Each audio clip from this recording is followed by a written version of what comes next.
গত ভিডিওতে আমি আপনাদের একটি কুইজ দিয়েছিলাম। এমন কোনো মাছ আছে যার কান নেই কিন্তু কয়েকশো মাইল দূর থেকেও শুনতে পায়? এর সঠিক উত্তর হলো নীল তিমি।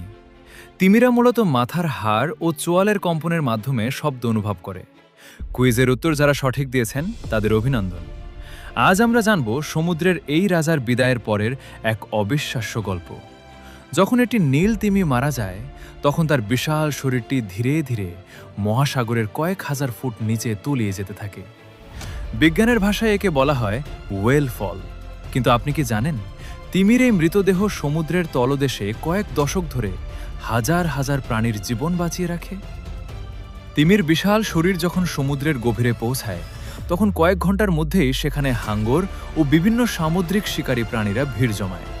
তারা তিমির কয়েক টন মাংস মাত্র কয়েক মাসেই খেয়ে শেষ করে ফেলে।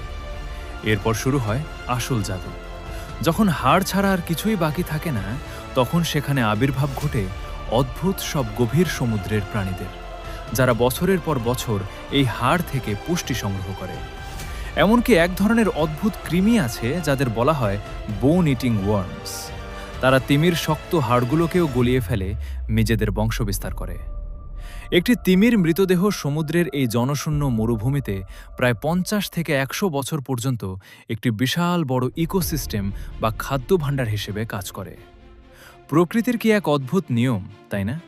একজনের মৃত্যু হাজার হাজার প্রাণের অন্ন যোগায়। সমুদ্রের গভীরের এই রহস্যগুলো আপনাকে কেমন লাগলো? আমাদের এই সিরিজটি ভালো লাগলে লাইক দিয়ে আপনার বন্ধুদের সাথে শেয়ার করুন। বিজ্ঞানের এমন আরও রোমাঞ্চকর গল্প জানতে আমাদের পেজটি ফলো করে সাথেই থাকুন। ধন্যবাদ।